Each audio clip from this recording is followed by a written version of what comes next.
सुरासुर मनुष्य दंड बंदिदम घोई घाई कम मलम परमा बद्धमाणम तिथम धम्मस्य कृतारम। रोचनसार परमागम का गे तत्व प्रज्ञापन अधिकार चल रहा है, जिसमें सामान्य गे की चर्चा चल रही है। जितनी भी जगत में वस्तुएं हैं वो सभी गेय हैं।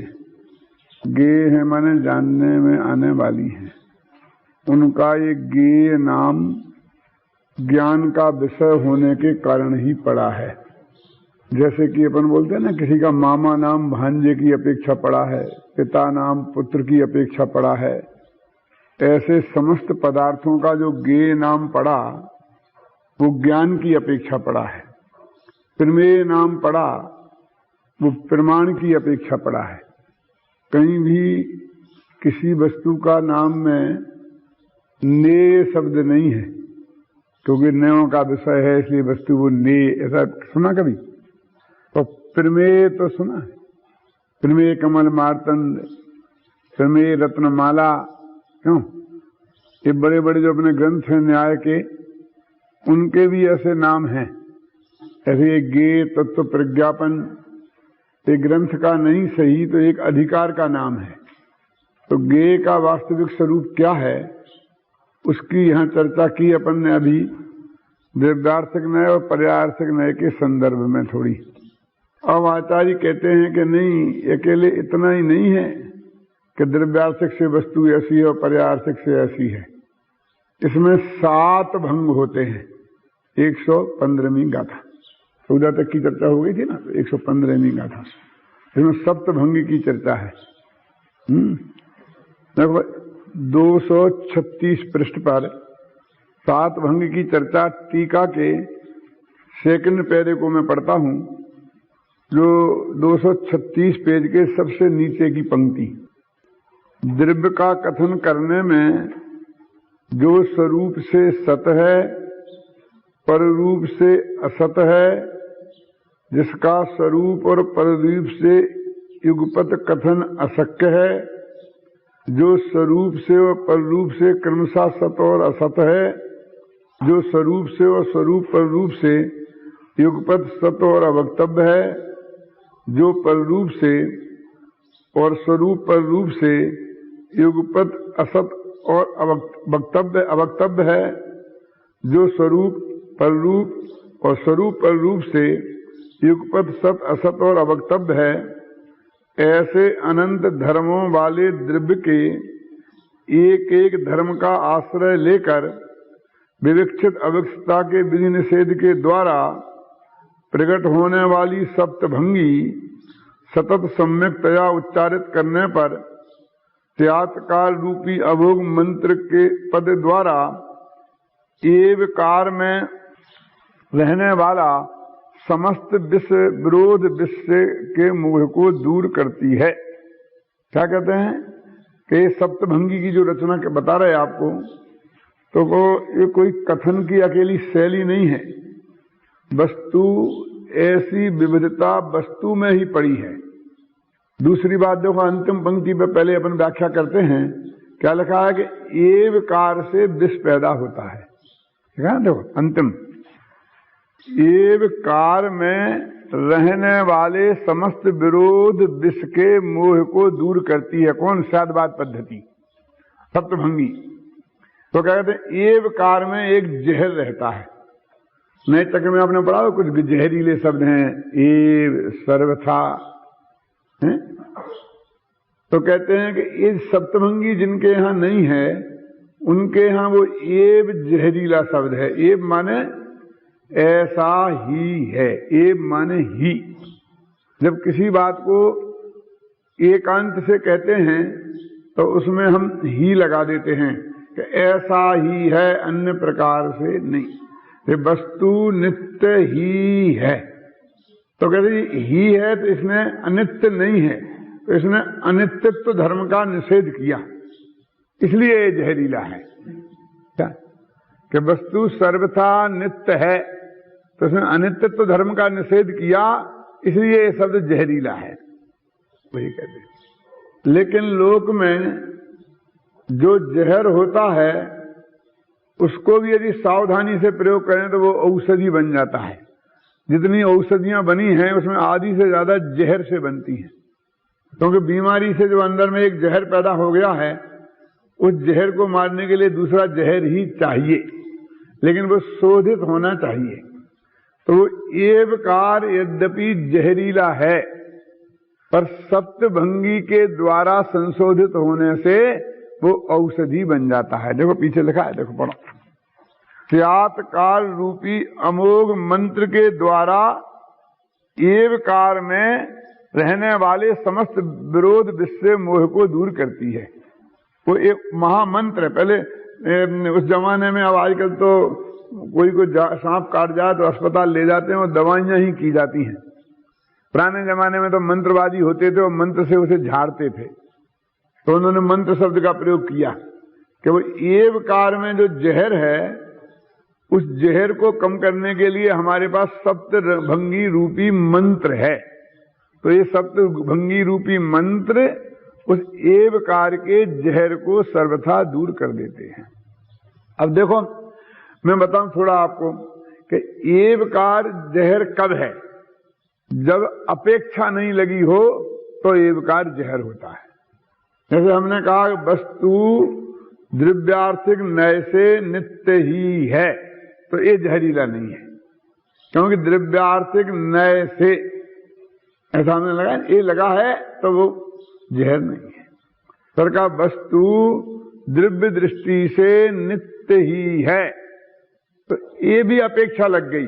चाहे अपन नए लगा दो, चाहे वो जो अपेक्षा अपन ने लगाई वो बता दो। कैसे? जैसे अपन ने कहा ना कि ये मामा की अपेक्षा भांजा ही है, इसमें तो अपन ने कोई नए नहीं लगाया, लेकिन अपेक्षा बता दी ना, मामा की अपेक्षा, तो नए लग गया समझ लो। नए बता दिया तो अपेक्षा लग गई। अपेक्षा कई तरीके से लगाई जाती है। वो स्थिति स्पष्ट कर दो तो भी अपेक्षा लग गई, नए लगा दो तो भी अपेक्षा लग गई। ख्याल में है ना? तो कहते जहां अपेक्षा लगा दी जाती है तो वहां जो ही शब्द है उसका जहर खत्म हो जाता है। अब कोई ये कहे कि ही शब्द का हम प्रयोग ही नहीं करें, सर्वथा शब्द का प्रयोग ही नहीं करें, क्योंकि ये जहर है और कभी हमारी अपेक्षा ढंग से नहीं लग पाई तो हम मर जाएंगे। तो कहते उसका लगाने का भी अर्थ है, कोई कार्य है, वो उस कथन में दृढ़ता प्रदान करती है। तो दृढ़ता नहीं रहेगी, धुलमुलपना रहेगा। तो उसमें दृढ़ता प्रदान करने के लिए ही लगाना बहुत जरूरी है। तो हम क्या कहेंगे कि ये अपने पिता का पुत्र ही है। ऐसा नहीं कि पिता का पुत्र भी है और पिता का भांजा भी है, यानी उसी अपेक्षा से, और पिता की अपेक्षा पुत्र के अलावा कुछ नहीं है। ख्याल में आए ना?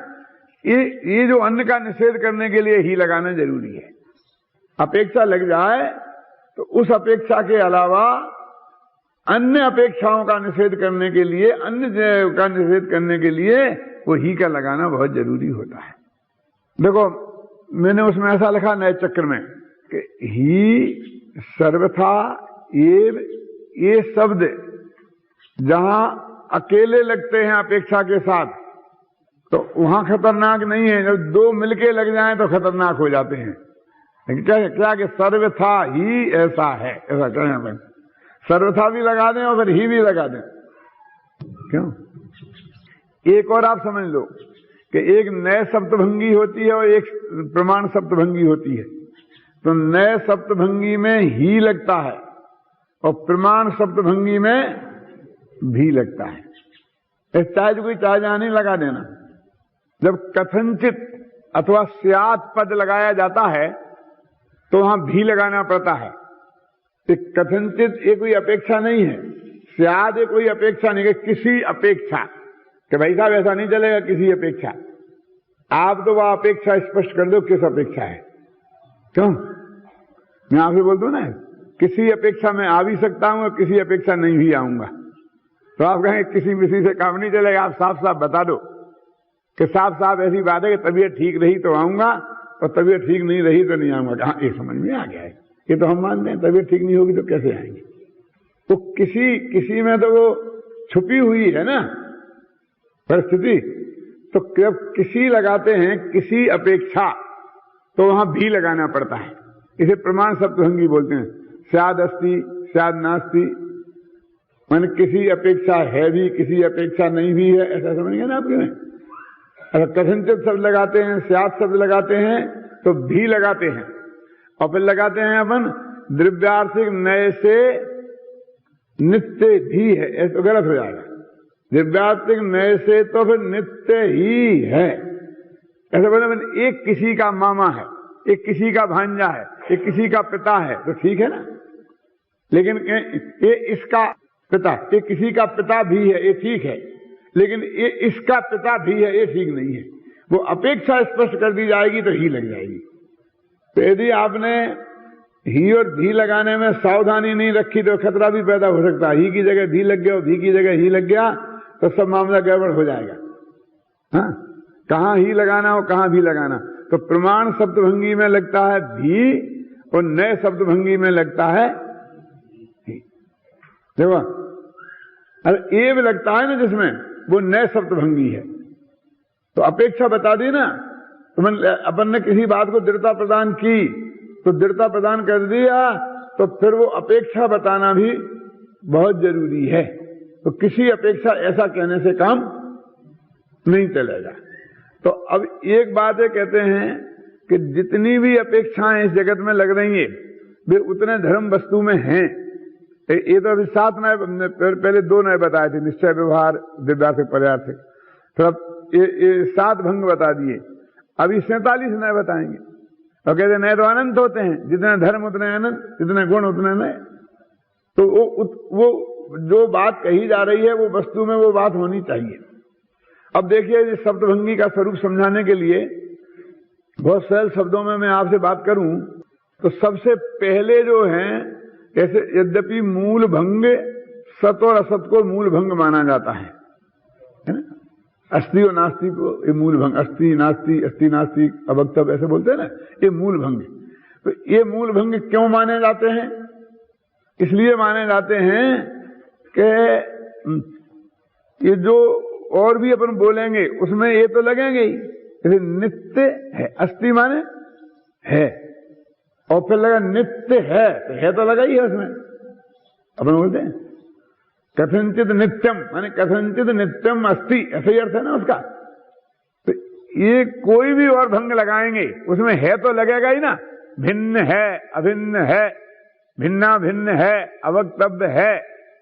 तो ये मूल भंग इसलिए है कि इसके बिना तो काम चलता ही नहीं।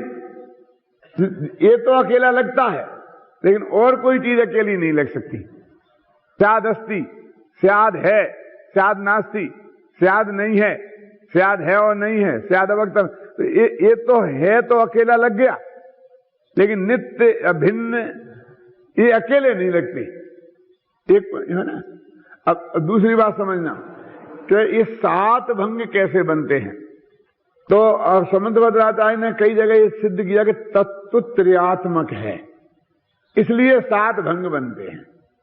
इनमें उनके छंद तस्मात् तत्वम त्रियात्मकम, उत्पाद, व्यय और ध्रुव, ये 3 स्वरूप तत्व है। अपन जिसकी चर्चा पीछे कर चुके हैं।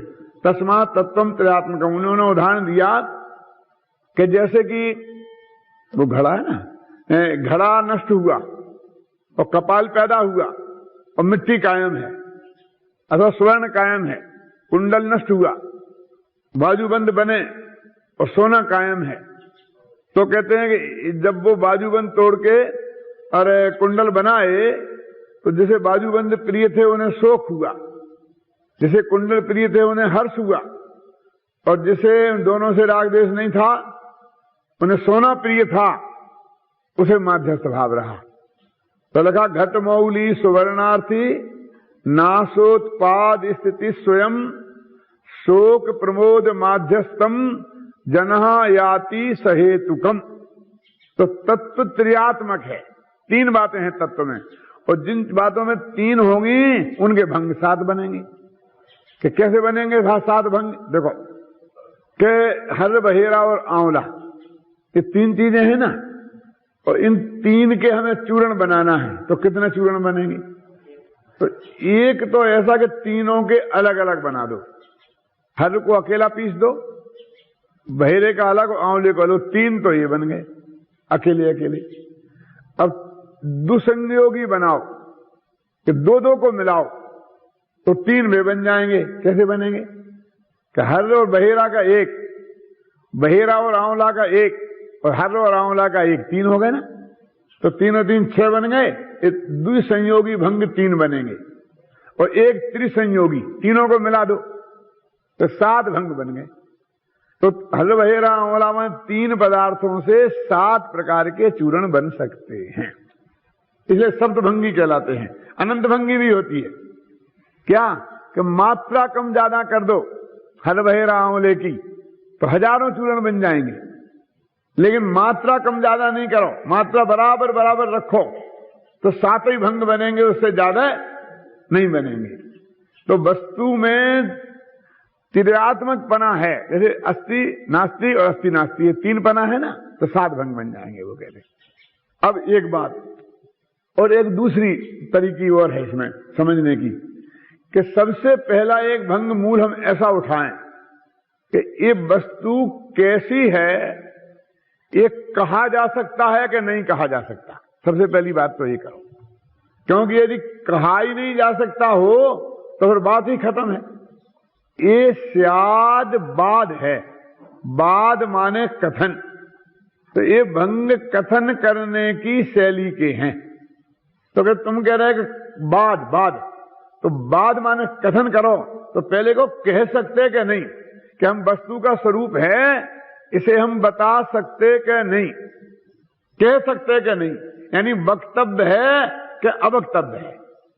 तो अपने यहां तो कहते हैं इसमें भी स्यादवाद है, कथनचित वक्तव्य और कथनचित अवक्तव्य है, कि कह भी सकते हैं और नहीं भी कह सकते हैं, क्योंकि हूबहू नहीं कह सकते हैं और बिल्कुल ही नहीं कह सकते हो, सो बात भी नहीं है।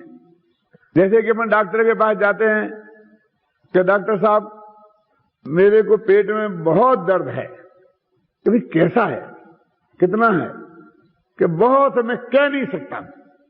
तो कह रहे हैं ना कि अभी वो जो जैसा है और जितना है वो मेरे कहने में नहीं आ रहा, इसलिए मैं कहता हूं कह नहीं सकता हूं, और इतना तो कह ही रहा हूं कि इतना दर्द है कि कह नहीं सकता। तो इन शब्दों से तो कह दिया। तो डॉक्टर ने एक सुई ली कि उंगली में चुभाई और बोले कितना दर्द है, कि बहुत दर्द है। तो और जोर से चुभाई कि कितना दर्द है, कि बहुत दर्द है। अब बोलोगे उस सुई चुभाने से लेकर और उंगली काट देने तक दर्द की मात्रा तो बहुत बढ़ती जाएगी, जा सकता है। इसलिए हम कहते हैं कहे इतना दर्द है कि कह नहीं सकता। और कह रहे हैं ना कि दर्द है और बहुत दर्द है, तो कुछ ना कुछ तो भाव इससे व्यक्त हो रहा है ना, इसलिए वो वक्तव्य है। इसलिए कहते हैं वस्तु कथनचित वक्तव्य है और कथनचित अवक्तव्य है। हम किसी अपेक्षा कह सकते हैं, किसी अपेक्षा नहीं कह सकते हैं। अब जो अपेक्षा अपन ने स्पष्ट की, तो अब कहते हैं वक्तव्य है, यदि कह सकते हैं तो क्या कह सकते हैं? तो 3 बातें कह सकते हैं, कि है कि नहीं है, कि है और नहीं है, दोनों है, कि नित्य है कि अनित्य है, कि नित्य अनित्य है, यही तो कह सकते हैं। भिन्न है कि अभिन्न है, कि भिन्ना भिन्न है, तो 3 बातें कह सकते हैं। इसलिए वक्तव्य के बोल हुए 3, ये 3 बोल वक्तव्य के हैं। और कहते क्या नहीं कह सकते हैं? तो एक तो हम बिल्कुल ही नहीं कह सकते हैं, तो एक हो गया अवक्तव्य का ही चौथा। और फिर कहते हैं कि अस्थि नहीं कह सकते हैं, नास्ति नहीं कह सकते हैं, कि अस्थि नास्ति दोनों नहीं कह सकते हैं।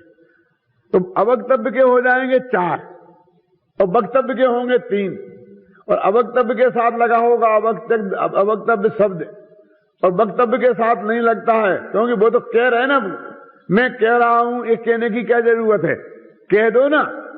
यदि नहीं कहना हो तो कहोगे मैं नहीं कहूंगा तुमसे कुछ। मैंने आपसे कहा 2 और 2 कितने होते हैं, तो आपको मैं कहता हूं कि 4, तो मैं कहता हूं ये क्या जरूरत है, ऐसा बोलो 4। यदि जवाब नहीं देना हो तो कहते साहब मैं कुछ नहीं बोलूंगा, कि मैं कह नहीं सकता। तो कह नहीं सकने के लिए तो कहना पड़ेगा लेकिन यदि बताना हो, उत्तर देना हो, तो ये कहने की जरूरत नहीं है कि मैं तुमसे कहता हूं। इसलिए स्याद अस्ति, स्याद नास्ति और स्याद अस्ति नास्ति, ये 3 वक्तव्य के भंग है ना, इनमें वक्तव्य नहीं लगा है, लेकिन 4 अवक्तव्य के भंग हैं। स्याद अवक्तव्य, स्याद अस्ति अवक्तव्य, स्याद नास्ति अवक्तव्य और स्याद अस्ति नास्ति अवक्तव्य। इसलिए अवक्तव्य वालों में 4 दफे अवक्तव्य लगा है और 3 वक्तव्य वालों में वक्तव्य शब्द नहीं लगा है। इसमें थोड़ी स्टाइल में फर्क है जो अपन ने अभी पढ़ा है। क्या अंतर है कि पहला है अस्ति, स्याद अस्ति, दूसरा है नास्ति और तीसरा है अवक्तव्य, और चौथा है अस्ति नास्ति, और 5वां है अस्ति अवक्तव्य, तो 6वां है नास्ति अवक्तव्य और 7वां है अस्ति नास्ति अवक्तव्य। इसमें क्रम में एक है। और दूसरी जगह ऐसा भी होता है जैसा मैंने आपको बताया। अब इनका थोड़ा स्वरूप समझ लें, ज्यादा विस्तार की तो मेरे पास समय नहीं है आपको बताने का, लेकिन थोड़ा समझ लें। कहते हैं कि अब अपेक्षा इसमें कैसी लगाई जाएगी। इन्होंने कहा कि बिना अपेक्षा के तो नए मिथ्या है, निरपेक्षा नया मिथ्या, सापेक्षा वस्तु तीर्थकृत, कि निरपेक्ष नए मिथ्या हैं और सापेक्ष नए वस्तु की सिद्धि करते हैं। अभी अपने बीच में एक धारा चली थी और वो ऐसी कि नए लगा देने से, अपेक्षा लगा देने से बात ढीली पड़ जाती है। अरे भाई गजब करते हो, जैन दर्शन के अलावा दुनिया के किसी दर्शन में नए और अपेक्षा नाम की चीज ही नहीं है। ये जैन दर्शन की अद्भुत निधि है जो दुनिया में कहीं नहीं है। कौन? नए प्रकरण। और जैनीय न्याय शास्त्र के जितने विद्वान हैं, अकलंकादिक सब, इस आद्योपांत इस पूरी शक्ति से ये सिद्ध करने में लगे रहे सारे जीवन भर, क्योंकि सामने वाला तो नए को मानता ही नहीं ना। कभी नए के बिना वस्तु की सिद्धि हो ही नहीं सकती। नए के बिना एक वाक्य बोलना भी कठिन है। जिनागम का कहा हुआ एक भी वाक्य नयों के बिना नहीं कहा गया। नए नए प्रमाण के बिना नहीं कहा गया है। लिखा क्या नहीं लिखा? भी तो ये सिद्ध करते रहे कि नए के बिना जो बात करोगे तो मिथ्या होगी, अपेक्षा लगा के बिना बात करोगे तो मिथ्या होगी। निरपेक्ष नए मिथ्या है और सापेक्ष वस्तु देते। और तुम कहते हो अपेक्षा लगाने से ढीली पड़ जाती है, और अब बिना अपेक्षा के मजबूत रहती है। बिना अपेक्षा के एकांत रहता है जिसे तुम मजबूत कहते हो। इन्हें लिखा ना, वो तो एवकार में जो विष है, बिना अपेक्षा में जो एवकार है वो जहरीला है। कि आत्मा नित्य ही है, अपेक्षा नहीं लगाओ तो ये जहरीला है, आचार्य कहते हैं। लिखा ना इसमें प्रत्युसार में जहरीला है। तो वो कहते अपेक्षा बताओ इसमें कि वस्तु है तो किस अपेक्षा से है? तो स्वचतुष्टय की अपेक्षा से है। सदैव सर्वम को नेच्छेत स्वरूपादि चतुष्टयात्। अपने तो पहले दफे पढ़ाते हैं, अपने हर विद्यार्थियों को याद है। देखो एक पंक्ति बोली तो सब बोलने लग गए। कृष्ण कुमार जी, सदैव सर्वम को नेच्छेत। कौन ऐसा मूर्ख होगा कि वस्तु को सद नहीं मानेगा? स्वरूप चतुष्टय की अपेक्षा से, स्वद्रव्य, स्वक्षेत्र, स्वकाल और स्वभाव की अपेक्षा से वस्तु को सत नहीं मानेगा। ऐसा कौन मूर्ख है इस जगत में? ऐसा प्रश्न है। संबंध बदलेगा। और पर रूप, पर द्रव्य, पर क्षेत्र, पर काल और पर भाव, इसकी अपेक्षा से कौन असत स्वीकार नहीं करेगा? माने वो सत्य है, अस्ति जो भला बोल है वो स्वरूप चतुष्टय की अपेक्षा से है, और जो नास्ति वाला बोल है वो पररूप चतुष्टय की अपेक्षा से है। और अवक्तव्य जो है, देखो इसमें सब लिखा है, जिसका स्वरूप और जो द्रव्य का कथन करने में जो आपको पढ़ाया था ना भी, जो स्वरूप से सत है ना, फिर जो पररूप से असत है, वो पररूप माने पर चतुष्टय। जिसका स्वरूप और पररूप से युगपत कथन अशक्य है, ये अवक्तव्य है। कि तुम है कि नहीं है? एक बात बोलो, एक बात बोलो एक साथ। तो है तो दोनों ही बातें उसमें, लेकिन दोनों एक साथ कैसे बोलें? जब है बोलेंगे, जब नहीं निकलेगा, जब नहीं बोलेंगे, जब है नहीं निकलेगा। वो कहता तुम एक साथ बताओ कि कैसा है। तो कहते एक साथ ये दोनों धर्मों को कहना संभव नहीं है। वस्तु में दोनों धर्म एक साथ रहते हैं, वस्तु में दोनों धर्मों को एक साथ रहने में कोई तकलीफ नहीं है। तकलीफ काय में है? तकलीफ कहने में है, इसलिए क्रम कहने में पड़ता है। तो वक्तव्य और अवक्तव्य नाम का बोल तो कहने में पड़ेगा। और जो 47 नए बताए ना प्रवचन सार के अंत में, जिनकी अपन चर्चा करेंगे, तो वहां भी सप्तभंगी का प्रकरण है। तो वहां पर जो अवक्तव्य धर्म बताया, तो उन्होंने कहा कि भाई ये तो बात ऐसी है कि हम कह नहीं सकते, तो आत्मा में तो कुछ है नहीं। तो कहते हैं कि नहीं, आत्मा में एक अवक्तव्य नाम का धर्म है, और जिस नय को ये अवक्तव्य नाम का नय उसको विषय बनाता है, उस धर्म को वहां ये सिद्ध करेंगे, है ना। एक अस्थि नाम का धर्म है, जिसको अस्थि नाम का नय बनाता है, एक नास्ति नाम का धर्म है, वो वहां पर उसकी चर्चा अपन वहीं करेंगे। अभी तो यहां ये बात कर रहे हैं कि दोनों को एक साथ कहना संभव नहीं है। तो इसमें एक साथ कहना संभव नहीं है माने कहना संभव नहीं है, ये बात तो नहीं रही ना। एक साथ कहना संभव नहीं है, ये बात रही। तो इसलिए कहते तीसरा बोल हो गया अवक्तव्य का। अब चौथा तो कहते हैं वो है जो स्वरूप से और पररूप से क्रमशः सत और असत है, कि स्वरूप से सत, पररूप से सत, तो क्रम से तो कह ही सकते हैं, इसलिए वो चौथा बोल हुआ जो अस्थि नास्ति वाला। अब पांचवा, अब देखिए, जो स्वरूप से और स्वरूप पररूप से युगपत, तो स्वरूप से सत और स्वरूप पररूप से युगपत अवक्तव्य, तो ये दोनों लगाए ना, सत्य और अवक्तव्य, तो इसमें दोनों अपेक्षा लगा दी। स्वरूप से सत्य और स्वरूप पररूप से युगपत बोलना असंभव, इसलिए अवक्तव्य, तो उसका नाम हो गया अस्थि अवक्तव्य। ऐसा नहीं कि अस्थि कहना संभव नहीं है, वो दोनों का मिक्सर है ना। जैसे सत और असत का मिला हुआ बोल सत और असत वाला है, ऐसे ही सत और अवक्तव्य का मिला हुआ बोल सत्य अवक्तव्य है, अस्थि अवक्तव्य है। और असत और अवक्तव्य का मिला हुआ बोल अस्थि नास्ति अवक्तव्य है, और अस्थि नास्ति इसका और अवक्तव्य इसका मिला हुआ बोल अस्थि नास्ति अवक्तव्य है। ऐसे 7 तरीके से वस्तु का स्वरूप लगाया जाता है। अब ये तो अपन ने अस्थि पे लगाई, मैंने है पे लगाई, अब नित्य है पे लगा लो, नित्य ऐसे नित्य आएगा, अनित्य आएगा, एक अनेक पे लगा लो, भिन्न भिन्न पे लगा लो, ऐसे जितने भी जोड़े हैं उन सब जोड़ों पे लगेगा, लेकिन ये सब जोड़ों पे ही लगेगा। और जोड़े ज्यादातर धर्म में होते हैं, गुणों में जोड़े, गुण जोड़े से नहीं होते हैं, धर्म जोड़े से होते हैं। गुण अस्थि नास्ति, एक अनेक, भिन्न अभिन्न, आप समझे ना, नित्य नित्य, इनमें इस शब्दभंगी का प्रयोग होता है, ख्याल में है ना।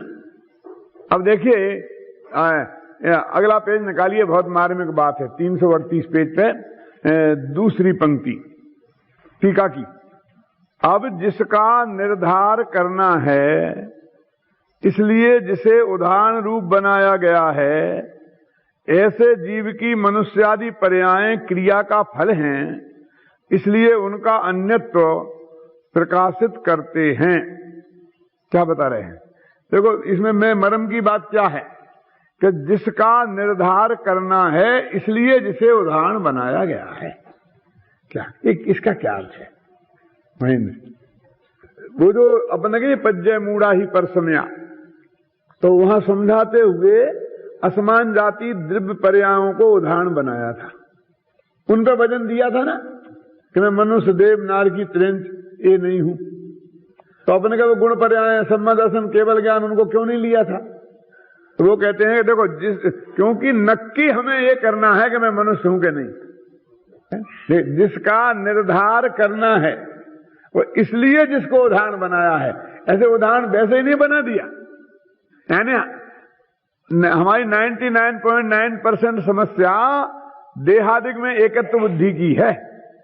क्यों? मैं पंडित हूं, मैं हुकुमचंद हूं, मैं मनुष्य हूं, क्यों मैं जैनी हूं, ये समस्या है हमारी कि ये मैं नहीं हूं, मैं तो भगवान आत्मा हूं, मैं सम्मा दर्शन हूं और मैं केवल ज्ञान हूं। बोलो, ऐसा मानने वाला हिंदुस्तान में जैनियों में जाओ, कौन कितने मिलेंगे? नहीं मिलेंगे। ऐसे तो मिलेंगे लाखों। साहब हमें कहां सम्मा दर्शन, हमें तो सम्मा दर्शन है ही नहीं। माने सम्यक दर्शन तो हम में है ही नहीं। ऐसे तो मिलेंगे कि साहब ऐसे भी एकाध तो मिल ही जाएगा कि मैं सम्यक दृष्टि हूं, तो कोई दिक्कत नहीं है। तो वो भी ये नहीं कहेगा कि मैं सम्यक दर्शन हूं, वो भी ये कहेगा कि मैं सम्यक दृष्टि हूं। इसका तो मतलब सम्यक दर्शन मुझे है, मैं सम्यक दर्शन हूं, ये कहां आया? तो सम्यक दर्शन में एकत्व बुद्धि वाले कहां हैं बोलो? ख्याल में आया ना मेरा? तो मैं केवल ज्ञान हूं ऐसा कोई कहता है? तो कहते मैं केवल ज्ञान स्वभावी हूं, तो कहेंगे, क्यों नहीं कहेंगे कि मैं केवल ओनली मात्र ज्ञान स्वभावी हूं, राग स्वभावी नहीं, जड़ स्वभावी नहीं। ये तो इसका तो ऐसा अर्थ है। क्या है? क्या तो केवल माने जो सर्व पर्यायों को जानने वाला जो केवल ज्ञान है उसकी बात नहीं है। और राग का निषेध है तो वीतरागता की बात नहीं है। राग मेरा स्वभाव नहीं है, मैंने ज्ञान स्वभावी हूं, राग तो विभाव है ना, स्वभाव नहीं है, इसलिए मैं ज्ञान स्वभावी हूं, ऐसी बात है। तो इसलिए कहते हैं समस्या हमारी ये मनुष्यादि पर्यायों की है, इसीलिए उसे उदाहरण बनाया गया है। लेकिन कौन जगन्मल जी है ना, आपकी किताब में है क्या? नहीं है ना? क्या लिखा? अब जिसका निर्धार करना है, संस्कृत में है, देखो, अथ निर्धार्यमाणत्वेन उदाहरणीकृतस्य, निर्धार्यमाणेन तेन, निर्धार्यमाण होने से, निर्धारण करना हेतु है ना, होने से जिसे उदाहरण क्या किया गया है, उदाहरण के रूप में जिसका प्रयोग किया है, तो उसके बारे में हमें पक्का निर्णय करना है। इसके लिए भाई साहब देखो, ऐसा तो आपको बहुत मिलेंगे, ना हम देहो, ना हम, ऐसा आता क्या नहीं आता है? लेकिन ऐसा नहीं लगेगा ना हम केवल ज्ञान हो, ना हम सम्यक दर्शन हो, ऐसा तो ऐसे नहीं कहना चाहते हूं तुम सम्यक दर्शन में अहम बुद्धि प्राप्त करो। मैं तो कहता हूं त्रिकालीधर भगवान आत्मा में अहम बुद्धि करने का नाम सम्यक दर्शन है। यदि सम्यक दर्शन में होता तो फिर सम्यक दर्शन को अनादि से होना चाहिए था, और नहीं तो मैं अनादि से नहीं होता है ना? लेकिन ऐसा नहीं है। लेकिन यहां कहते हैं कि ये समस्या नहीं है, जैसा मनुष्य में नहीं हूं ऐसा सम्यक दर्शन भी मैं नहीं हूं, ये बात 100% सत्य है। लेकिन it is a not problem, क्योंकि कोई मान्यता ही नहीं है ऐसा। समस्या तो देहादिक में एकत्व बुद्धि की है ना। तो कहते जिसका लिखा ना क्या, जिसका निर्धार करना है, इसलिए जिसे उदाहरण स्वरूप बनाया गया है, ऐसे जीव की मनुष्यादि पर्यायें क्रिया का फल हैं। क्रिया का फल है माने क्या कि उसने भगवान आत्मा की आराधना नहीं की, इसलिए ये उत्पन्न हुई हैं। इसलिए कर्म बंधा, मनुष्य गति नाम कर्म बंधा, मनुष्य आयु बंधी, और मनुष्य आयु से मनुष्य पर्याय मिली। ऐसा सब बताएंगे आगे, सब इसमें लिखा है, मैं पूरा नहीं पढ़ूंगा। देखो आगे देखता हूं, देखा पेज नंबर 241 निकालो, और घर पे पूरा पढ़ लेना। मैं भी घर पे पढ़ के आता हूं, बाद में भी जाके पढ़ता हूं, जो विषय बोल चुका उसे भी पढ़ता हूं, ये जानने के लिए कि मैं गलत तो नहीं बोल गया कुछ। और फिर वो पढ़ता हूं, और यदि मुझे लगता है कि कुछ कमी रह गई तो फिर दूसरे दिन में उसको बोलता हूं। क्या देखो क्या लिखा, ये पर्याय नीचे से भावार्थ, पेज नंबर 240 के नीचे की भावार्थ, चैतन्य परिणति वह आत्मा की क्रिया है। देखो है ना, मोह रहित क्रिया मनुष्यादि पर्याय रूप फल उत्पन्न नहीं करती, और मोह सहित क्रिया अवश्य मनुष्यादि पर्याय रूप फल उत्पन्न करती है ना? मोह सहित भाव एक प्रकार के नहीं होते हैं, इसलिए उनके फल रूप मनुष्यादि पर्याय भी टंकोत्कीर्ण शाश्वत एक रूप नहीं होती। कभी मनुष्य, कभी देव, कभी नारकी, और ऐसी पर्याय होती हैं। और कभी मनुष्य में ही भेद कर दो, कभी बालक, कभी बुढ़ापा, कभी जवानी, कभी बीमार, कभी स्वस्थ। तो ये ऐसा क्यों है, फर्क क्यों आया? तो कहते हैं कि मोह से जो क्रिया होती है जीव की, वो भी एक सी नहीं होती, राग भी एक सा नहीं होता, देश भी एक सा नहीं होता, मिथ्यात्व भी एक सा नहीं होता। वो निरंतर उतार चढ़ाव होता, तारतम्य बना रहता। अभी हल्की सी राग है, फिर देश हो जाता है, कम राग हो जाता है, ज्यादा राग हो जाता है, उसमें भी तारतम्य बना ही रहता है। तो बीतरागी क्रिया तो एक सी होती है अनंत काल तक, इसलिए सिद्ध पर्याय तो अनंत काल तक एक सी रहती है। उसका फल तो सिद्ध पर्याय है ना बीतरागी क्रिया का। और ये जो मोह की क्रिया है जीव की, वो क्या कह रहे हैं कि मनुष्य आदि पर्यायों में विविधता देखी जाती है, वो तेरे भावों की विविधता का परिणाम है। क्या कह रहे हैं जीव से कि तेरी जो मोह की क्रिया है, जिनकी वजह से इनका संयोग हुआ है, उसमें भी इतनी प्रकार की विविधता थी, इसलिए ऐसा हुआ। बहुत से ऐसे लोग कहते हैं कि भाई साहब ये जो एकदम बाढ़ आई और इतने लोग एक साथ मारे गए, तो इतने लोगों ने एक साथ पाप किया होगा क्या? एक से ही पाप उनका उदय आया था क्या? ये तो प्रकृति जन्म है, इसमें तुम्हारा कर्म वरम कहां आता है? तो भाई ऐसा हो सकता है? कौन सी गजब की बात है? हमारे भाव एक से होते हैं क्या? तो अमेरिका के राष्ट्रपति ने पाकिस्तान के राष्ट्रपति को फटकार सुना दी, तो हम सारे हिंदुस्तानी एक साथ खुश हुए क्या? नहीं। तो सबने एक से ही पाप बांधा होगा कि नहीं बांधा होगा? उसका फल एक साथ मिलेगा कि नहीं मिलेगा? और हमको तो सारी जिंदगी में एक आध दफे ऐसा देखने में लगता है कि बाढ़ आ गई तो लाखों लोग एक साथ मर गए, लेकिन तुम्हें पता नहीं है भाई साहब, आप रोज ही नहीं बाढ़ ला रहे हो, ऊपर को मुंह करके चाहे जहां पेशाब करने बैठ जाते हो और वहां वाले चींटियों की लेन जा रही हो, तो उनके लिए तो गंगा जी में बाढ़ आ गई। लाखों जीव एक साथ मरते नहीं देखे जाते निगोद में? आपने आलू जमीकन खाए और उसे चाय जैसा उबालना शुरू कर दिया, क्यों? तो वे लाखों जीव एक साथ उबले कि नहीं उबले? तुम 2-4 वर्ष की एक घटना पर बात करते हो, ऐसी घटनाएं रोजाना हो रही हैं और रोजाना ही 1 से 50 बातों में 1 से भाव हो रहे हैं। तो वो कहते हैं तुम्हारी क्रिया का फल है। ये बता रहे हैं कि जो मनुष्यादि पर्यायों में जो एक रूपता नहीं है, जो निरंतर परिवर्तन अलग अलग पना देखने में आता है, वो पर्याय तेरी क्रिया का फल हैं। देखो अब आगे जो गाथा है ना, वो बहुत अच्छी है, उसकी टीका पढ़ते हैं। क्रिया वास्तव में आत्मा के द्वारा प्राप्त होने से कर्म है, अर्थात क्रिया को आत्मा प्राप्त करता है, पहुंचता है, इसलिए वास्तव में क्रिया आत्मा का कर्म है। उसके निमित्त से परिणमन को प्राप्त होता हुआ, मानो क्रिया माने मोहराग देश रूप भाव की बात है, द्रव्य कर्म रूप से परिणमन करता हुआ पुद्गल भी कर्म है। वो क्या कहते हैं कि पुद्गल जो ज्ञाना वर्णादि है, इनका कर्म नाम क्यों पड़ा? इनका कर्म नाम ही इसलिए पड़ा है कि वो कि तेरा जो राग द्वेष मोह है ना, वो उनमें निमित्त बना है, उनके बंधन में, और चूंकि ये तेरा कर्म है, इसकी वजह से उसका नाम पड़ गया कर्म। तेरे अपराध के फल में उसका नाम कर्म पड़ा है। वो काय को कर्म है? वो तो पुद्गल है। तो कर्म के उदय से जो हमारे मोह राग देश के भाव होते हैं, इसलिए वे भाव कर्म कहलाते हैं। ऐसा नहीं है कि तूने जो राग देश किए थे वो है कर्म तेरे। कर्म माने तेरे कार्य हैं। ज्ञान भी तेरा कर्म है और राग भी तेरा कर्म है। देखो यहाँ राग का कर्ता भगवान आत्मा को बता के बात कर रहे हैं। अब यहाँ समय सारे याद नहीं करना। कौन सा कर्म है? जिन कर्म से मनुष्यादि गति का बंध हुआ था, वे कर्म तेरे कर्म हैं। आगे बात करेंगे कर्म फल चेतना राग चेतना सबकी बात।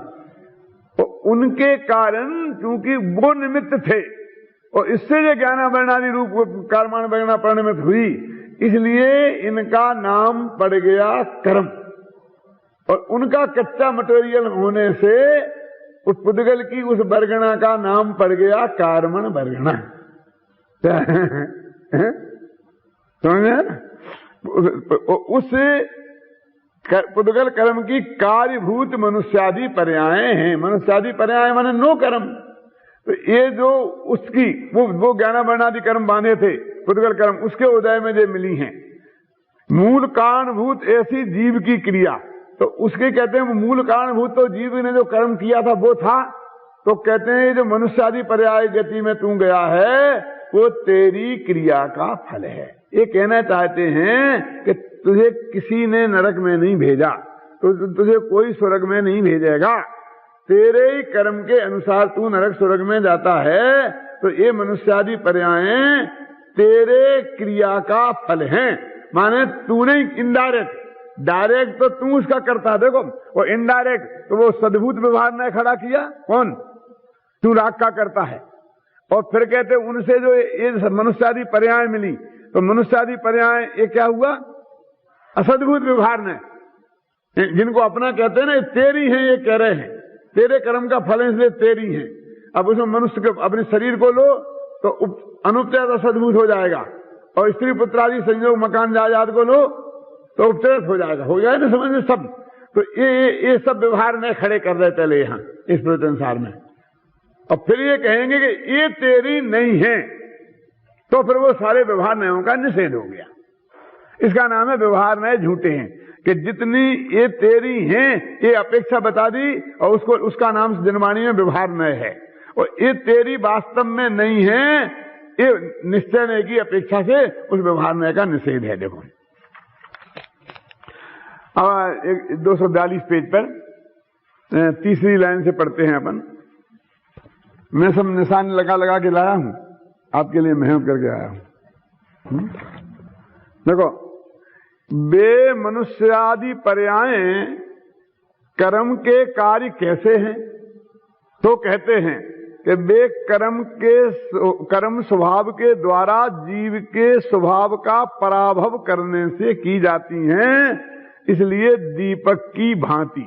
क्या चक्कर है? देखो, कहते वो जो पर्याय पैदा हुई मनुष्य आदि, तो कर्म के स्वभाव ने जीव के स्वभाव को हरा दिया तो हुई। कर्म के स्वभाव के द्वारा जीव के स्वभाव के पराभव के कारण पैदा हुई है।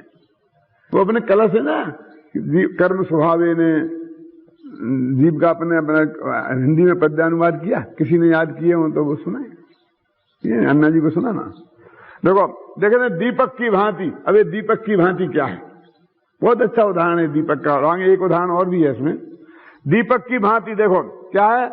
जैसे ज्योति मन लो, दीपक की लो के स्वभाव के द्वारा तेल के स्वभाव का पराभव करके किया जाने वाला दीपक की ज्योति का कार्य है, उसी प्रकार कर्म के स्वभाव द्वारा जीव के स्वभाव का पराभव करके की जाने वाली मनुष्यादि पर्यायों के कार्य है। क्या समझ में आया? नहीं आया? कहते जो लो है ना, लो दीपक माने लो, असली दीपक उस सकोरे का नाम नहीं है, दीपक तेल का नाम नहीं है, दीपक बाती का नाम नहीं है, दीपक काय का नाम है? वो लो का नाम है, और उसकी वजह से सारे उस परिकर को दीपक कह देते हैं। कहते वो दीपक ने माने लो ने जो उजेला करने का काम किया है, तो वो खुद ने कुछ नहीं किया, तेल की सत्ता का नाश करके किया है, तेल के स्वभाव का पराभव करके किया है। क्या? खुद का कुछ नहीं है। कहते क्या? जो तेल का पराभव करके किया है ना, तो कर्म ने जो तुझे मनुष्यादि पर्याय दी हैं, तेरे आत्मा का पराभव करके दी है, तेल का नाश करके दी है, तेरे आत्मा का सत्यानाश करके तेरे को ये मनुष्यादि पर्याय तेरे को मिली है। कि सब कर्म ने दी, कर्म का फल है, कर्म ने दी, तो हे कर्म देवता, हे कर्म देवता। ये कर्म को देवता काय को मानता है? कि सब उनने दिया है ना, उनने दिया है ना। क्या समझ में आया? समझना कि किसी को जरूरत थी तो किसी ने 1 लाख रुपया उसे सहायता करने के लिए दिए, तो वो कहते कि हमें आपका उपकार मानता हूं, आपका उपकार। काय को उपकार मानता है?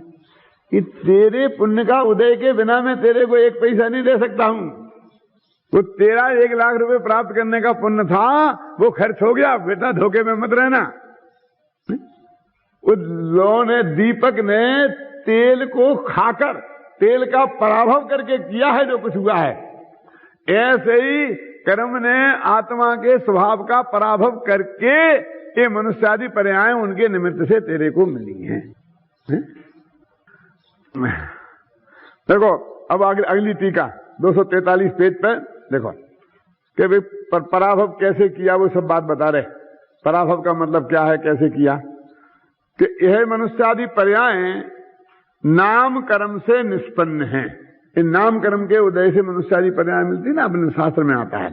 किंतु इतने से भी वहां जीव के स्वभाव का पराभव नहीं है। जैसे कनकबद्ध माणिक वाले कंकड़ों में माणिक के स्वभाव का पराभव नहीं होता, तदनुसार जो वहां जीव के स्वभाव को उपलब्ध नहीं करता, अनुभव नहीं करता, सो तो स्वकर्म रूप परिणमित होने से है, पानी के पूर की भांति। क्या कहते हैं? बहुत अच्छा होता। जैसे पानी का पूर प्रदेश से और स्वाद से निम्वक चंदनादि बनराजी रूप होता परिणमित होता हुआ अपने द्रव्यत्व स्वादित्व रूप स्वभाव को उपलब्ध नहीं करता, उसी प्रकार आत्मा भी प्रदेश से और भाव से स्वकर्म रूप परिणमित होने से अमूर्तत्व और निरुपराग रूप विशुद्ध मतित्व स्वभाव को उपलब्ध नहीं करता। अनु क्या कह रहे? दो उदाहरण दे दे। एक तो क्या है माणिक की भांति और एक है दूसरा क्या है पानी के पूर की भांति। क्या कह रहे सुनो, कहते कि वो तो कर्म के संयोग में है तो मेरा आत्मा का स्वभाव पराभव हो गया। कहते नहीं नहीं नहीं नहीं, शरीर के संयोग में आ गया तो आत्मा हार गया। कि नहीं हारा है। क्यों? कि माणिक को सोने में जड़ दो तो माणिक का पराभव नहीं होता है, सोना भी दिखता रहता है और माणिक भी दिखता रहता है। तो ऐसा मनुष्य पर्याय में तेरा भगवान आत्मा माणिक जड़ गया। मनुष्य पर्याय है सोना और तेरा भगवान आत्मा है माणिक, उसने जड़ दिया तो अलग अलग चमक रहा है। तो ज्ञान तो अलग चमक रहा है ना। तो कहते जैसे सोने में जड़ा हुआ माणिक का पराभव नहीं होता है, तो सोने में जड़ने से जड़ा हुआ हो तो भी पराभव नहीं होता है। तो ऐसे ही तेरे भगवान आत्मा का मनुष्य आदि पर्यायों में रहने से पराभव हुआ है, सो बात नहीं है। तो पराभव का कारण क्या है? कि पानी की पूर की भांति हुआ है। कि पानी का पूर क्या? कि पानी जो बिल्कुल निर्मल था, हिमालय के वहां से बहा था और बहते बहते वो ऐसे जंगल में से निकला जहां नीम ही नीम के पेड़ थे।